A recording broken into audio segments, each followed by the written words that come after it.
په یو کلي کې یو مالداره ځوان اوسېدلو چې د هغه نوم فهد و. فهد ډېر عجیبه انسان و.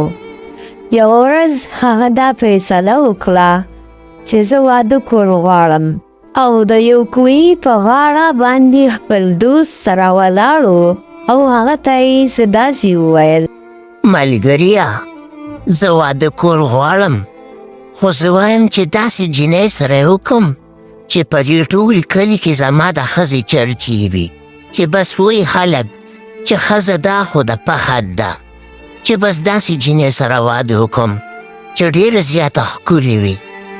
یاره وره، ته دا واده ځان نه کې او که د ټول کلي دپاره کې، خو بس واده دې وي که کنه فساده تېره که. سله دومره لانجې پکې لټې، دومره هم پکې څه نه وي. نه که نه یار، داسې نه کېږي. ما یو سوچ کړی دی، هغه جینۍ سره به واده کوم چې هغه زما یو 3 امتحانونه پاس کړي، د هغې نه پس هغې سره واده کوم. یا لکه فهد، ته خو ډېر عجیبه انسان یې. ته واده کې کو نوکري ورکې، امتحانونو ته څه ضرورت دی؟ د فهد د فیصلې نه بعد ډېرې زیاتې ښایسته او خوبصورته جینکې د هغه خواته راغلې، خو چا هم د هغه امتحان پاس نه کړو او ټولې بیا پیل شوې او د هغه ځای نه لاړې. بیا د فهد خواته یوه جینۍ راغله چې د هغې نوم ګلمینه و. ګلمینه ډېره موټې وه، خو هغې په ځان باندې ډېر زیات اعتماد و. د فهد یو ملګري ورپسې وخندل او ورته یې وویل: فهدو، دا موټی هم د تا سره د واده کولو دپاره ستا د امتحان د پاس کولو دپاره راغلې ده. د دې نه ښکلو جینکو پاس نه کړو، دا به یې څه پاس کړي. او ځان ته یې کتلي دي د مچانو ټوپکه. څنګه چا نورو کوشش وکړو، داسې زه هم کوشش له راغلیم. کومه پیل کو زه به هم لاړه شم. زما لومړی امتحان دا دی چې ته به په ما په یو منټ کې خاندې، که هره لوبه کې ته به ما په یو منټ کې خاندې. د فهد په دې خبره او په دې امتحان سره کومې مخکینې جینکې چې راغلې وې هغه هم پیل شوې وې. فهد، تا ته پته شته؟ ته ډېر زیات سمارټ او ډېر زیات ښکلي، ډېر زیات ښایسته. په دې خبرې سره فهد ډېر زیات خوشحاله شو او ویې ویل: او دا خو ده، زه یم ښایسته، ولې ته پکې څه شک کې؟ بس یو مسله ده که نه، چې هغې تا ته پته نشته؟ نو څه مسله ده موټی؟ ما ته هم ووایه که نه، ما کې څه مسله شته؟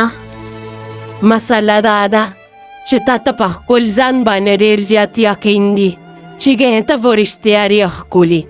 د دې خبرې د اورېدو نه بعد فهد لومړی لږ حیران شو او بیا یې ډېر زیات وخندل او ګلمینې ته یې وویل: لومبني امتحان خو دې پاس شو، اوس دویم راته ووایه، هغه کوم څیز دی چې څومره زیات یې استعمالی نو هغومره کمیږي، دا راته ووایه. هغه وخت دی چې مونږ یې څومره زیات استعمالو، هغه مونږ نه کمیږي او ختمیږي او روان دی. بلکل صحیح جواب. موټی ته خو ډېره زیاته هوښیارې، ته خو زما د سوچ نه هم ډېر هوښیار وختې. دا دوه خو دې ټیک کړل.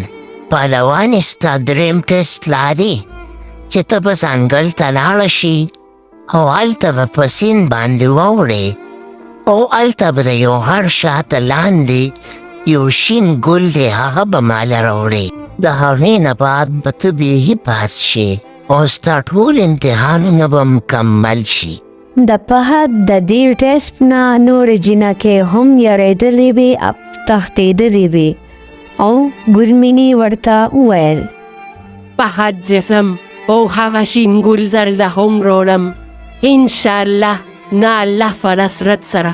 بیا ګلمینه د هغه ځای نه لاړه شي او د هغه ګل په تلاش کې ځنګل ته روانه شي او په ځنګل کې روانه وي چې اچانک د هغې مخې ته یو غټ سیند هم راشي چې په دې سره دا ډېره زیاته حیرانه شي او ځان سره ووایي په دې سیند به داسې سیند غواړم، دا خو ډېره زیاته سخته ده. یا الله ته یې راته اسانه کړي او ته زما مدد وکړي. بیا ګل مینې وکتل چې د سیند سره خوا کې لرګي هم پراته دي، نو د هغې نه یو رکوټ شان پل جوړ کړو او په هغې باندې د سیند نه واوښته. بیا چې ګل مینه په سیند باندې واوښته نو مخکې روانه وه چې مخې ته د دې یو غټ سپی ولاړ و او د هغې لار یې بنده کړې وه. دا لږه شان ویرېده او بیا یې د جیب نه یوه روټۍ راوباسله او هغه سپي ته یې ورکړه چې په دې سره هغه سپي ډېر زیات خوشحاله شو او سیرته شو او ګل مینه په خپل لار باندې مخکې روانه شوه او ډېره زیاته خوشحاله شوه. آخر کار ګل مینه هغه ګل ته ورسېده کوم ګل پسې چې دا فهد لېږلې وه او ډېره زیاته خوشحاله شوه او په ډېرې خوشحالۍ سره یې وویل الحمدلله زه کامیابه شوم. بیا ګل مینې هغه ګل راوشوکولو کوم ګل پسې چې دا په ډېره زیاته سخته رسېدلې وه او فهد ورپسې لېږلې وه. هغه ګل یې راواغشتو او ډېره خوشحالۍ سره را روانه وه او بیا د فهد خواته راغله او ورته یې وویل فهد دا وګوره که نه هغه ګل مې هم وروړو. بس ګل مینې ما ومنله، تا هر څیز وکړو او هر امتحان دې پاس کړو، ته ډېره زیاته بهادره یې. اوس زه تا سره واده کولو ته تیار یم. بیا د فهد او د ګل مینې واده وشو چې دواړه ډېر زیات خوشحاله وو او په ډېره خوشحالۍ سره یې یو بل ته کتل. فهد ته خوشحال یې او که نه؟ زه ډېره زیاته خوشحاله یم. بیا څو ورځې بعد په کلي باندې ډاکوانو حمله وکړه او ډېر زیات خطرناک ډاکوان و او هلته یې راجمع کړل او ورته یې وویل تاسو ټولو سره چې سوي یې ټول موږ ته حواله کړئ، ګینې یو به هم رانه ژوندی پاتې نه شئ. که ځان هم روح خوښ وي چې څه درسره وي هغه ټول موږ ته راکړئ. ای د خدای ظالمانو موږ سره سیدي چې څه وخت ټول تاسو ته درکړه، بس اوس موږ معاف کړئ. فهد په کلي باندې ډاکوان راغلي دي خو ما سره یو پلان دی، دی هېڅ نشي کولی. ای زما ګل مینې ما ته م ووایه که نه تا سره څه پلین دی؟ څه چل به ورسره کې؟ ته خو لږ ما ته ووایه. بس فهد ته صرف تماشه کوه او ته ګوره چې زه دې سره څه کوم، موږ به دې ته دوکه ورکوو.